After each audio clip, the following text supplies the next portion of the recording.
Saat itu bumi berguncang dengan dahsyatnya. Setiap orang tidak tahu apa yang terjadi. Yang mereka tahu gempa bumi melanda kota, desa dan hutan sekitar. Langit dari terang pada siang hari menjadi gelap gulita seperti malam hari oleh awan-awan yang berkumpul. Petir-petir menyambar di sana-sini, menambah suasana yang mencekam. Awan bergulung seperti pusaran tornado. Apa yang terjadi? Ternyata pintu dimensi terbuka. Ada yang memaksa masuk ke dunia ini. Sebuah cahaya dengan kecepatan tinggi keluar dari pintu dimensi dan sangat cepat sekali menembus langit biru. Ternyata makhluk yang menyeramkan akan mengancam dunia ini. Berbahaya, berbahaya. Apa tidak ada yang membunyikan alarm? Iya, semua orang tidak tahu.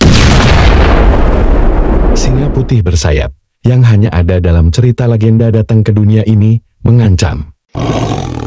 Misiku adalah menyingkirkan keturunan penakluk binatang. Saat ini di dalam hutan tidak ada kedamaian. Setiap hari terdengar perkelahian dan teriakan penghuni hutan. Hutan menjadi sangat gaduh, tapi dalam suasana mencekam. Para penduduk tidak ada yang berani masuk hutan untuk mencari kayu bakar dan buah-buahan. Mereka tidak tahu apa yang terjadi dengan kekacauan ini. Semua jadi resah.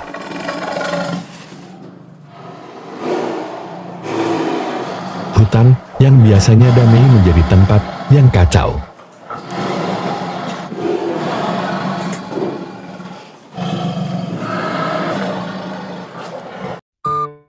Temon, anak berusia 10 tahun, sedang memancing di sungai, tapi suasana hatinya lagi tidak baik.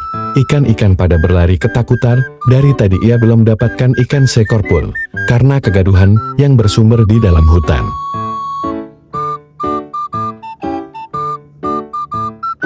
Semua hewan berlari dan mencari Temon. Mereka yakin Temon punya solusi untuk mengatasi masalah ini.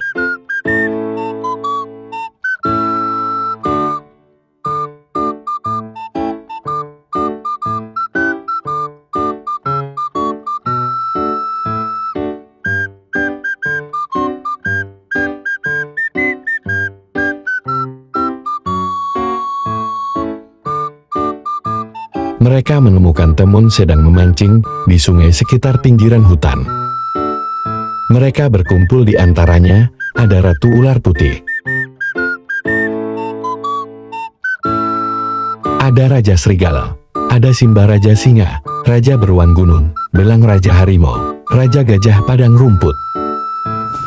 Hai, saya rasa ini bukan hari ulang tahunku, tapi kenapa kalian berkumpul mencariku? Temon, kami terganggu oleh kedatangan singa putih yang bernama Griffin. Temon, kamu harus melakukan sesuatu. Griffin menghajar kami satu persatu. Temon, Griffin sangat kuat sekali. Kami tidak dapat menandinginya. Hutan ini sudah tidak aman lagi. Aku hanya anak 10 tahun. Bagaimana aku bisa mengalahkan singa sekuat itu?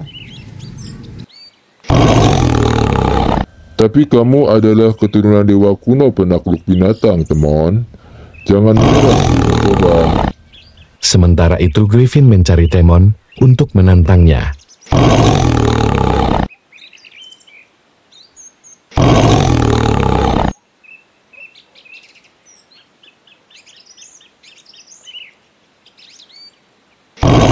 Hai Temon, kalau kau benar-benar pewaris dewa, ayo lawan aku, tunjukkan kekuatanmu.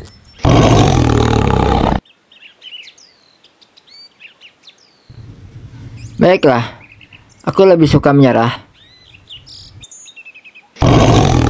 Kalau menyerah, kamu harus jadi budakku.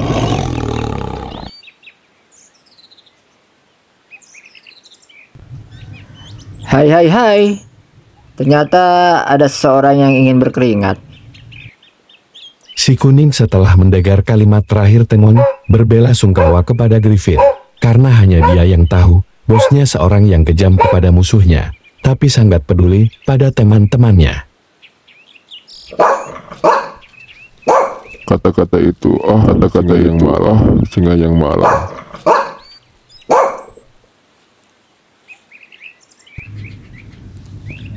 Baiklah Griffin, aku terima tantanganmu. Tapi tidak dengan adu kekuatan. Mari kita bertanding lari cepat. Hahaha. Lari? Baiklah. Bagaimana kalau kita berlari mengelilingi gunung ini?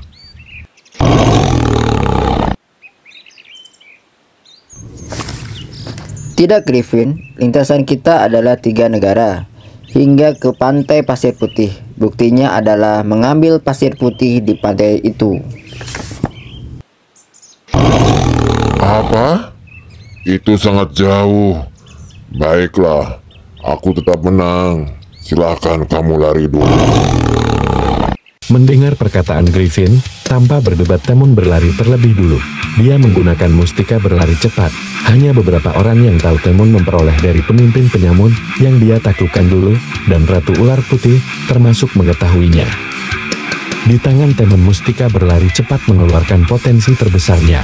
Karena Temon memiliki garis keturunan dewa kuno penakluk binatang, jadi sejak lahir fisik Temon telah luar biasa sangat kuat, sekuat binatang buas.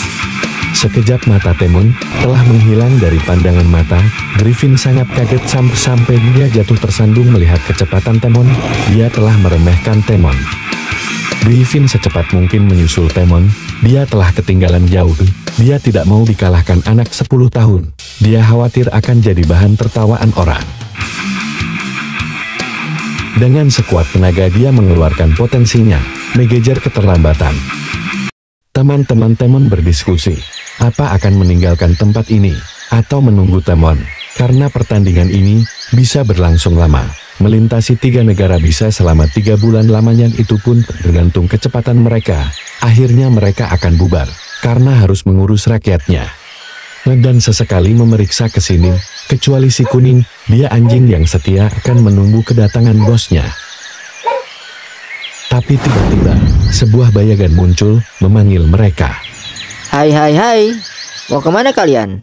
Apa kalian tidak mau merayakan kemenanganku? Mari kita berpesta. Si belang Raja Harimau sangat terkejut. Dia mendadak berhenti berlari dan menoleh ke belakang. Tapi akhirnya tabrakan berantai pun terjadi. Simba Raja Singa yang selamat hanya bisa menutup mata dengan tangannya atas kekacauan ini. Sedang yang lain sangat kaget, Temon ada di sini.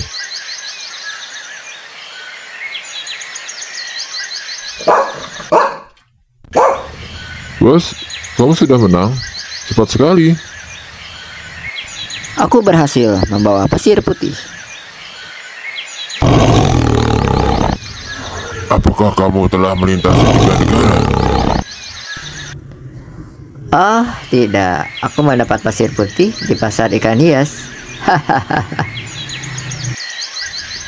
Bagaimana dengan pertandingan melintasi 3 negara, teman?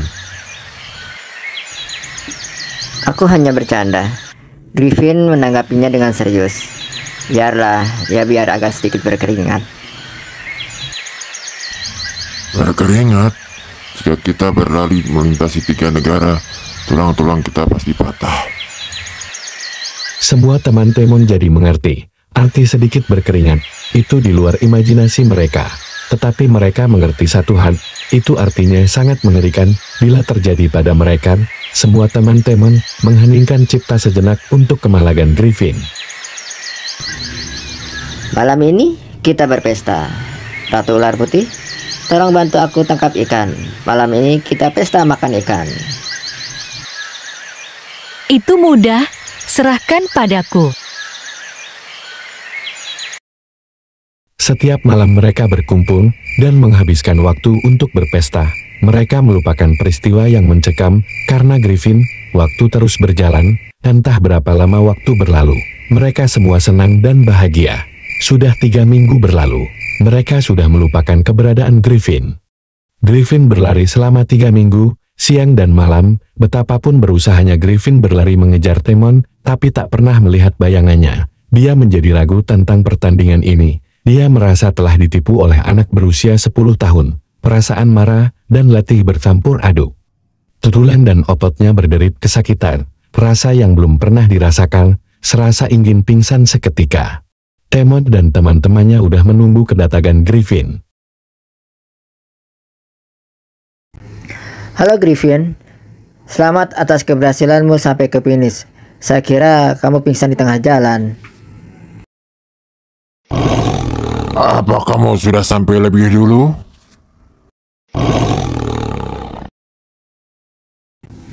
Betul, saya yang lebih dulu. Saya membawa bukti pasir putih dalam botol ini. Aku tak percaya. Beraninya kau menipuku. Tidak penting kamu tidak percaya, tetapi kenyataannya kamu sudah kalah, dan kamu menjadi budak aku. Tidak. Griffin dengan kemarahannya dia mengeluarkan aura singa legendaris. Walau fisik Temon sangat kuat seperti binatang buas, tapi di bawah tekanan singa legendaris Griffin, tubuh Temon hampir hancur. Teman-teman Temon terpental ratusan meter, tak jelas nasib hidup atau matinya oleh dampak tekanan aura Griffin. Hal yang mengejutkan terjadi, segel penakluk binatang yang seharusnya terbuka ketika Temon berusia 17 tahun, ini terpaksa terbuka dan melindungi Temon. Auranya lebih dahsyat daripada aura singa legendaris Griffin, aura yang mengguncang dunia. Di dalam tubuh Temon keluar rantai spiritual penakluk binatang, yang fungsinya untuk memperbudak binatang menyerang Griffin. Serangan ini adalah serangan ilusi. Di dalam pikiran Griffin, sekarang sedang dililit rantai yang membara, rasanya panas dan menyakitkan. Sesuatu yang tidak terduga terjadi pada Temon. Setelah segel terbuka, di laut samudera pikiran Temon mengeluarkan palu sakti warisan ayahnya. Temon tersadar dan melihat Griffin masih tersegel serangan ilusi. Temon di dalam hati berkata, Sudah waktunya berbalas budi. Temon menghajar Griffin. Selain serangan ilusi, fisik Griffin dihajar Temon dengan kekerasan, sungguh biadab. Teman-teman Temon sangat khawatir dengan Temon, tapi kenyataannya yang mengkhawatirkan adalah Griffin. Mereka melihat kepala Griffin dihajar tak bergerak. Perasaan ini terasa di kepala mereka ikut kesemutan. Hai, syukurlah kalian selamat. Jika di antara kalian ingin melampiaskan kekesalan, saya persilahkan. Tidak, teman. Terima kasih. Tapi hal tidak terduga terjadi.